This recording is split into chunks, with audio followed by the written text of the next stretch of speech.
I think we're all aware of what brain rot is in 2024 and where we get it from. But what if I told you that brain rot runs a lot deeper than just the shorts you see on YouTube, TikTok and Skibidi Toilet? Our brains are getting cooked, and I want to share how it's actually happening and the 3 steps I took to quickly return some mental space, reclaim my mind and actually be able to focus. Step 1. The deeper side effects. I want to tell you a story of how bad brain rot can get and the effect it has on you. For a big part of my life, I was the average Joe. I scrolled whenever I had nothing to do, without even knowing that the more I scrolled, the more my brain needed to be stimulated. And this would cause me to chase more stimulation and scroll even more. As you can tell, my brain was about to get very cooked. Almost fucking fried. What ended up happening was that I couldn't even go to the toilet without looking at my phone. I couldn't eat a meal. I couldn't sit in public transport without listening to music. I would literally watch YouTube while getting dressed for school. As you can tell, it was bad.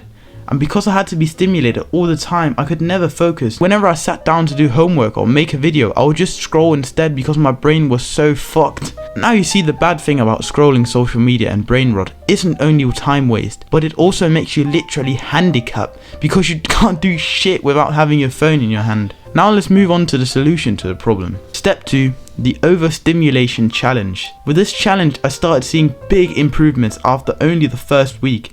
Because I was so deep in the hole of cooking my brain, I came up with this protocol. The thing is, if you have a scrolling session in the sofa here and there, that's not the dangerous part. The dangerous part is when you can't go to the toilet without it, or eat without it, and so on. So here are the rules. So no phone, scrolling, watching, and music is also included in these, by the way.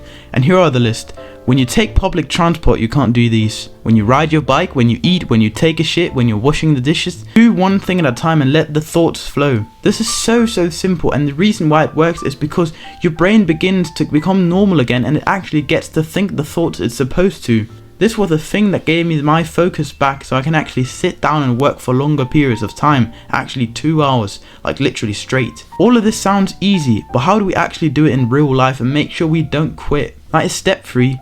The tools to actually stay consistent. This was my problem for a long time. I knew what to do, but I could never be consistent with it. Eventually though, I found a solution to the problem. I've talked a lot about the habit tracker here on my channel, and yet again we can take advantage of it. If you haven't heard of it, it's basically a paper we hang on our wall to track our progress and hold us accountable. Luckily for you, I've made a free template that you can just go and grab in the description and print it out, so you don't even have to make one yourself.